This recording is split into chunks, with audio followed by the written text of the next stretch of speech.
Ben Solo is dead. He died and left a hollow husk behind, and nothing can save him from what he has become. And nothing should. Okay, that's it. End the video. Thanks for watching. Be sure to like. Let me back that up. I'm about to make a bunch of people mad, and I'm sorry if that's what happens, because I don't intend to, but I also want to talk about a thing a lot of people with whom I agree on a lot of things will not like to talk about at all. Dad and I have been so grateful for the positive response we received to Part 1 and for all the new subscribers. Thank you. Please don't let this run you off. I'm going somewhere with it. Let me clarify. Everything I'm about to say is not necessarily indicative of what I think is or should be what's going to happen, but I say all of it to make a point. We don't get to say what must happen. We get to hope, to theorize, have fun with the anticipation, but if it doesn't turn out the way we think, that doesn't mean it's wrong. It means we were wrong. The questions of great importance to a lot of fans could be tossed off a cliff in the first 10 minutes, and then we discover they're not even what the movie is about at all, and that's okay. That must be okay. So this isn't me saying I don't think Ben will be redeemed, it's me saying he may not be. And if he's not, it's gonna be okay. Star Wars is, has been, and will be forever about the only fight against the dark side. It's about heroes versus villains, good versus bad, the right thing against the wrong thing. And in Star Wars 77, those lines are as clear as Kyber. Is Kyber clear? I don't know, I haven't been to Galaxy's Edge. We know the good guys from the bad. There's not a question. It's space Nazis versus everyone, because when the question is any Nazi versus anything, it's always going to be that the Nazis are bad, and anyone else is at the very least less bad than the Nazis. And when the leader of the Nazis is a mechanical abomination asthmatic wizard who mind chokes people and talks with his hands way too much, you again know who the baddies are. Star Wars was appealing to everyone because everyone could agree. The space Nazis are bad, and the underdog desert farm boy who just wants adventure in the great wide somewhere is all of us. He's an infallible hero who sees the suffering in the galaxy and says, I can't get involved. I've got work to do. Hang on. No, he says, you think what, I'm gonna walk out with a laser sword and face down the whole First Order? Okay, rewind. He's a nobody who grew up in the middle of nowhere with absolutely nothing and yet still manages to lose everything. And in response to experiencing firsthand how drastic the evil running rampant in the galaxy is, he says, there's nothing for me here now. I want to learn the ways of the Force and become a Jedi like my father. That's the draw of the hero. He responds to loss, to cruelty, to evil, by setting out with an unyielding sense of duty to do what he thinks is right. Then The Empire Strikes Back came along and wrecked everything we thought we knew about Star Wars and good and bad and all of it. And not just with the I am your father revelation that changed what we thought about our hero and the mechanical abomination asthmatic wizard that Kirshner clearly told to talk with his hands less, and not just with Lando turning Han over to the Empire, and not just with the princess falling for the scoundrel. What changed with Empire, and I'm getting to the point I promise, changed with a single question. But how am I to know the good side from the bad? And its answer, you will know when you are calm, at peace. Suddenly, there was doubt in our sci-fi fantasy about space wizards versus space Nazis. The big bad isn't even the biggest bad. And he's Luke's father. Old friends will stab you in the back because they've got their own problems, and then they'll try to save you. Two people can fall in love only to be torn apart the moment they admit it.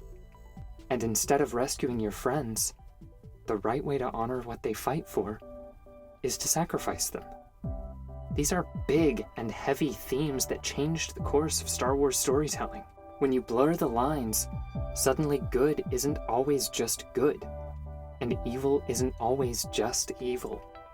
And the core of Return of the Jedi, and in context, the entire saga, is redemption. Which is why Ben can't be saved. Or why he has to be. It could go either way. This little experiment me and Dad have done in taking on two sides of a yes or no question has made me appreciate the question itself all the more. Because I assign myself the no he can't answer. And as I've gone through, I feel all the more conflicted. And that, I think, is the purpose of Ben Solo as a character. He is the most layered, conflicted, deep character we've ever had in Star Wars, and I'm so excited to see what they do with him. But taking the less popular opinion, because that's what I challenged myself to do, I'll revise my earlier statement. Ben Solo isn't dead. He never died. His claims that Kylo Ren destroyed him are as much a mask as the actual mask he wears. They're a cover-up to the darker truth that in a weird way Rey helps him see. Because when she says, "You are a monster," it's Ben who replies, "Yes, I am." Proudly. The only person who directly calls him to his face, Kylo Ren, in The Last Jedi, is Snoke. Who's wrong when he does it, being betrayed by the free will of Ben Solo. Is Ben a tragic character? Absolutely.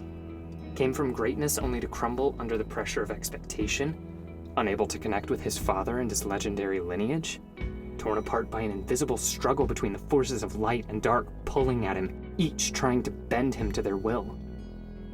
Never calm and at peace, and so never able to determine the good side from the bad.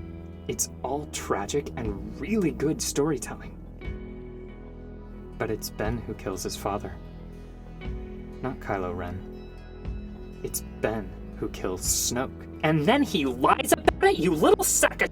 Not the faithful apprentice, and not because he wants to stop Snoke's tyranny, but because he wants to take his power.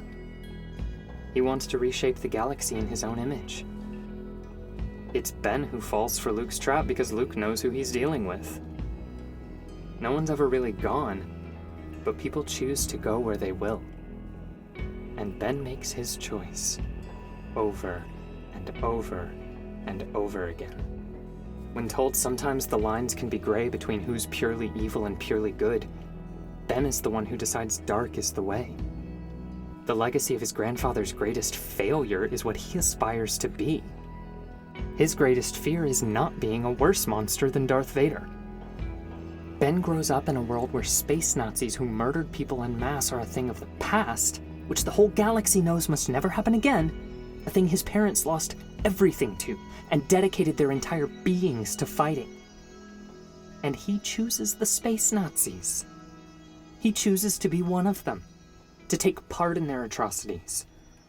He destroys the mask and acts with his own face showing for everyone to see. We live in a real world right now where real people that grew up in a world that knows what the Holocaust was, march in the streets, swastikas on their arms. We live in a world where Nazis have come back under our very noses. And these were not people born wicked. Not all of them were raised into wickedness. These are people that grew up watching Indiana Jones fight the Nazis and reading the Diary of Anne Frank in school and learning everything the Nazis did and stood for, and they choose that path anyway. They decide for themselves to march unmasked, and even as the whole world says to them, "Do you realize this makes you a monster?"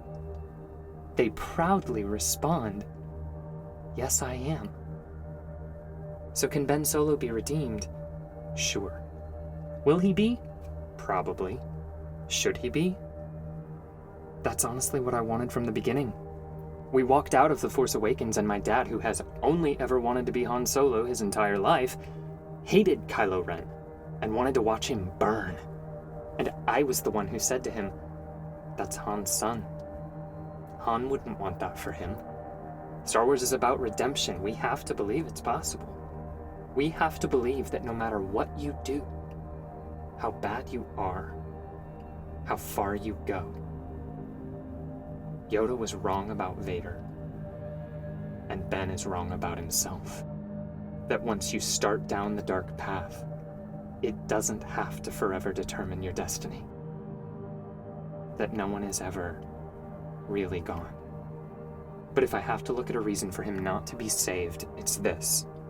In the narrative, in the saga, we haven't seen someone be truly beyond saving before. And maybe losing Ben, this person who so many want so much for, redemption, forgiveness, a future, love, will be the shock to the system that Star Wars has always been able to provide to our culture. I'm not saying it can cure deeply rooted societal evil, of course it can't. But art is impactful, and it would be deeply impactful for one of the most beloved works of narrative art, one that has been running for nearly half a century, to tackle something as heavy as the message of facing the consequences of who you are, with parallels so strong to real current events. Before the story was that even Vader, from whom we had only ever seen evil, can be saved. What if this time it's that Ben, for whom we all want the best, won't? Not that he can't. He won't. And it becomes a cautionary tale for anyone pulled by the dark. Your empire crumbles. All that you want denies you. And everything you believe in falls out from beneath you, and you are left only with shame and with consequence. And those who are left behind will tell your story not because you are a hero, but because you weren't, and you could have been. All the tragedy you thought you grew up in is nothing next to the tragedy you choose to become, because no matter how strong you are, no matter how loud you scream, no matter how many of you there may be, when you choose the dark side, light will always rise to meet you.